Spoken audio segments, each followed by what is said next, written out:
कथा में कुछ शब्दों का व्यवहार करते हैं, जैसे कर्म,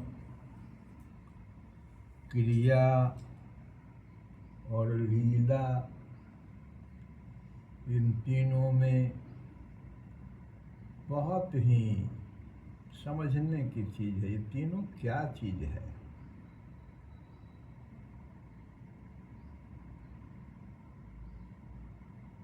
जैसे कर्म है, क्रिया और लीला देखने में तो लगता है कि एक ही है,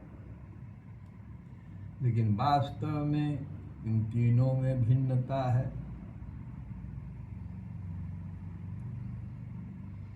जो क्रिया कर्तृत्व अभिमान पूर्वक की जाए, जो क्रिया कर्तृत्वाभिमान, मैं ही करने वाला हूँ, इस प्रकार का जो अभिमान हो जाता है, उस प्रकार से जो क्रिया की जाती है तथा अनुकूल और प्रतिकूल फल देने वाली हो जाती है। क्योंकि जब आप ऐसा सोचते हैं कि मैं ही कर रहा हूँ, तो इसका फल अनुकूल भी हो सकता है और प्रतिकूल भी हो सकता है। तो वह क्रिया जो है कर्म कहलाती है। जो कर्तव्याभिमान पूर्वक न की जाए तथा जो फल देने वाले भी न हो, वह क्रिया हो जाती है। तो ये कैसे हो सकता है? समझने की चीज़। ऐसा कौन सा कर्म है जिसमें कि कर्तृत्वाभिमान भी न हो और फल भी देने वाला, दोनों चीज़, अनुकूलता प्रतिकूलता नहीं। तो इसमें आ जाता है, जैसे हमारे शरीर के भीतर कुछ क्रियाएं होती रहती है, उसमें देखिए आप, श्वासों का आना जाना, आँखों का खुलना और बंद होना, नाड़ियों का चलना, हृदय के धड़कन आदि का चलना, ये सब जो क्रिया है,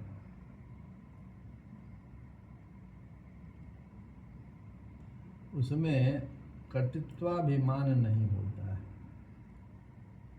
तो यह क्रिया हो गई।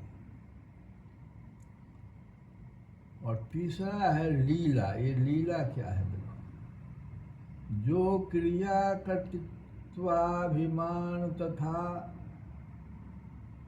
फल इच्छा से रहित होती हो, इसमें दोनों चीज रहित हो गया, फल इच्छा भी नहीं है, कर्तृत्वाभिमान भी नहीं, और साथ ही साथ दिव्य होना चाहिए।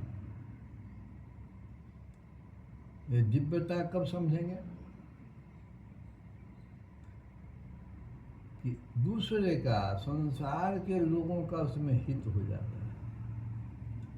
तो साथ साथ दिव्य तथा दुनिया मात्र का हित करने वाली क्रिया हो तो वह लीला हो जाती है। ये भगवान के द्वारा होता है। भगवान के द्वारा जो क्रिया हो जाती है वो लीला स्वरूप हो जाती है, लीला हो जाती है।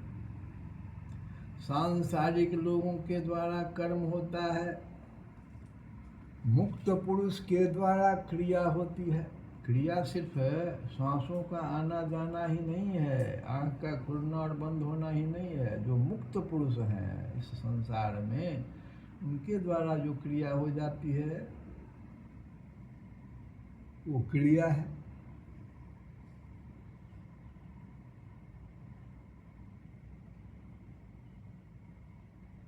और भगवान के द्वारा लीला होती है।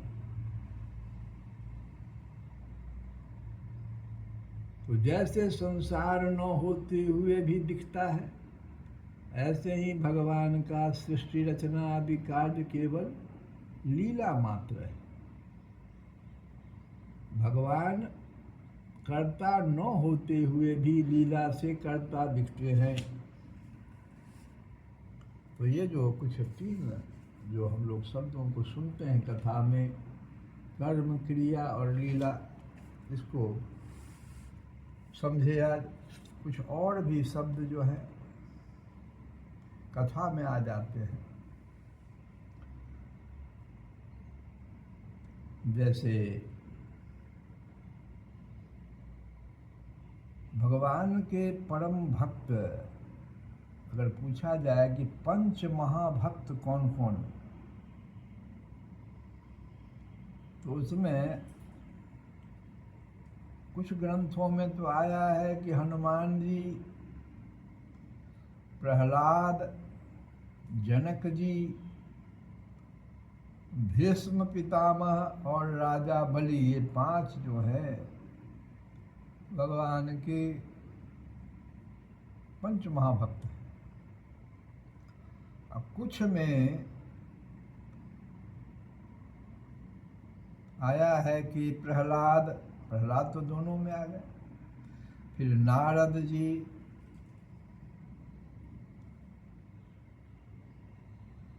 प्रहलाद इसलिए कि विष्णु भगवान के परम भक्त थे, और नारद जी इसलिए कि निरंतर नारायण नारायण की ध्वनि करते हैं।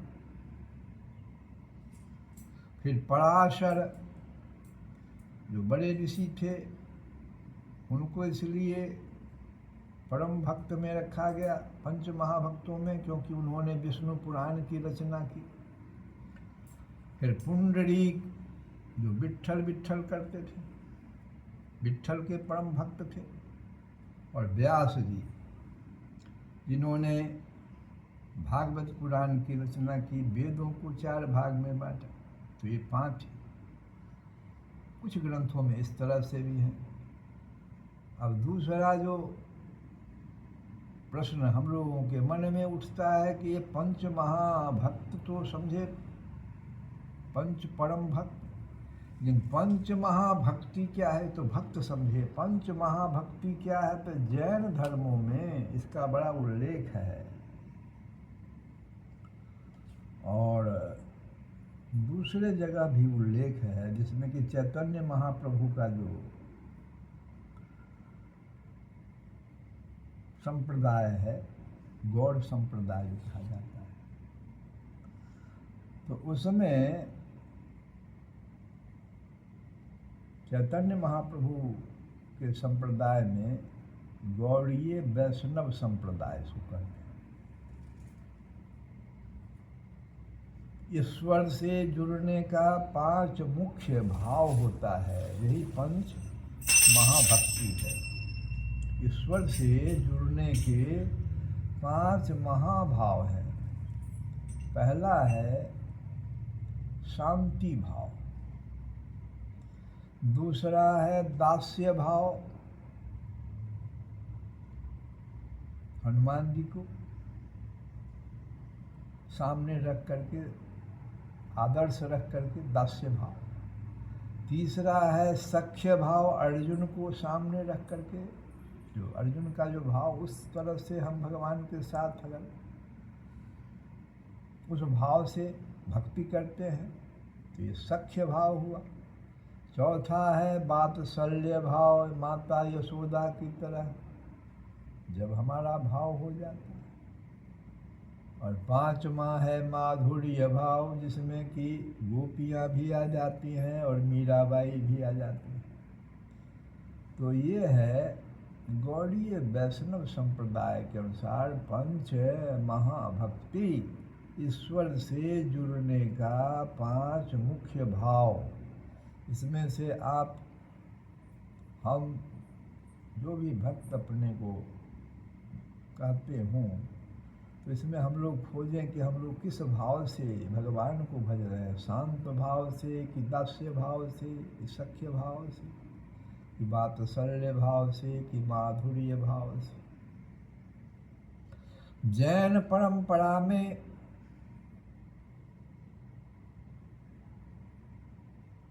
पंच महागुरु भक्ति है। इसमें 5 सर्वोच्च आत्मा माने जाते हैं। गुरु के रूप में पहला है जैसे अरिहंत, ये सर्वोच्च आत्मा, सबसे सर्वोच्च आत्मा है अरिहंत। इनको तो परमात्मा की भी उपाधि दे दी गई है, क्योंकि ये ज्ञान की प्राप्ति इनको हो चुकी है। अरिहंत।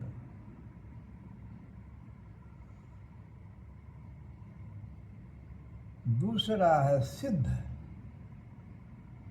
सिद्ध उनको कहा जाता है गुरु, ये पंच महागुरु हैं। तो दूसरे में सिद्ध आते हैं, वे गुरु हैं जो मोक्ष प्राप्त कर चुके हैं। वे वह आत्मा जो कि मोक्ष प्राप्त कर चुकी है, उनको सिद्ध कहा जाता है। पहला वाले अरिहंत तो परमात्मा के स्वरूप में ज्ञान की प्राप्ति हो चुकी है। तीसरे जिनको कि आचार्य कहा गया है, ये उस जैन संप्रदाय के प्रमुख होते हैं, उनको आचार्य कहा जाता है। और चौथे हैं जो उपाध्याय कहे जाते हैं, गुरु रूप में है उपाध्याय। मुनिराज, कौन से उपाध्याय किनको कहा जाता है? तो वे मुनिराज जो शास्त्रों का गहन अध्ययन करते भी हैं, दूसरे श्रावक या साधु को शिक्षा भी देते हैं। ये लोग उपाध्याय श्रेणी के गुरु हैं। और पांचवें हैं साधु। तो ये साधु जो हो गए, ये सबसे जो अभी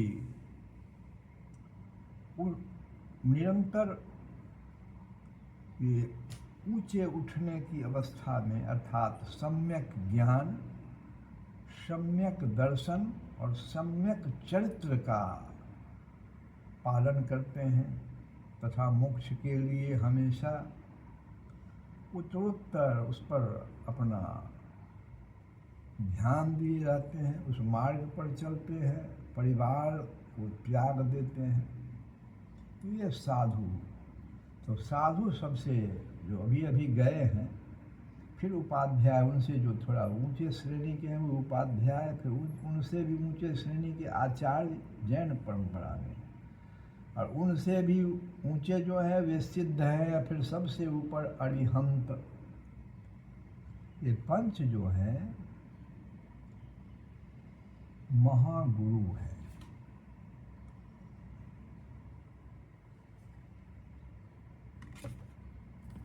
कल जो विनय पत्रिका से हम लोग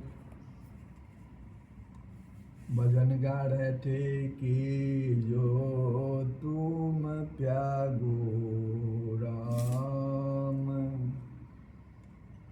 हो तो नहीं त्यागो, जो तुम त्यागो राम, हो तो नहीं त्यागो, परिहरि पाए काहे अनुरागो, जो तुम त्यागो राम, परिहरि पाए काहे अनुरागो, जो तुम त्यागो राम, तो नहीं त्यागो, जो तुम त्यागो राम, सुखद सुप्रभु तुम सो जग माही, श्रवण नयन मन गोचर नाहि,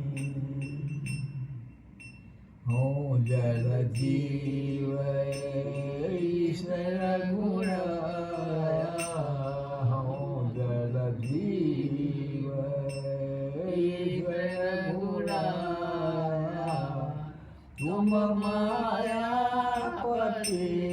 हो बस माया, जो तुम त्यागो राम। आप तो मायापति हैं, हम लोग माया के अधीन हैं। हो तो कुजाचक स्वामी सुदाता, कुजाचक भिखमंगा होता है। कहते हैं मैं, हे रघुनाथ जी, मैं जड़ जीव हूँ और आप ईश्वर हैं। आप माया के स्वामी हैं, माया आपके बस में है और मैं माया के बस होकर रहता हूँ। मैं तो एक कृतघ्न भिखमंगा हूँ। कृतघ्न भिखमंगा को कुजाचक कहते हैं। हो तो कुजाचक स्वामी सुदाता, हो कुपोत तुम हित तुमाता, जो पै कहूँ को बुझत बातो, जो पै कहूँ को बुझत बातो, तो तुलसी बिनु मोल बिकातो, जो तुम त्यागो राम। तुलसी बाबा कहते हैं कि मैं तो एक कृतघ्न भिखमंगा हूँ और आप बड़े उदार स्वामी हैं, स्वामी सुदाता। मैं आपका कुपूत हूँ और आप हित करने वाले माता पिता हैं। इसका भाव है कि लड़का कुपूत होने पर भी माँ बाप उसका हित ही करते हैं, ऐसे ही आप भी सदा मेरा पालन पोषण ही किया करते हैं। यदि कहीं कोई भी मेरी बात पूछता तो यह तुलसीदास बिना ही मोल उसके बिक जाता, उसके हाथ बिक जाता। परंतु आपके सिवा मुझे सरीखे नीच को कौन रखता है, तब मैं आपको कभी नहीं छोड़ूंगा। हे राम जी, यदि आप मुझे त्याग भी दें तो भी मैं आपको नहीं छोड़ूंगा। श्री कृष्ण गोविंद हरे मुरारे।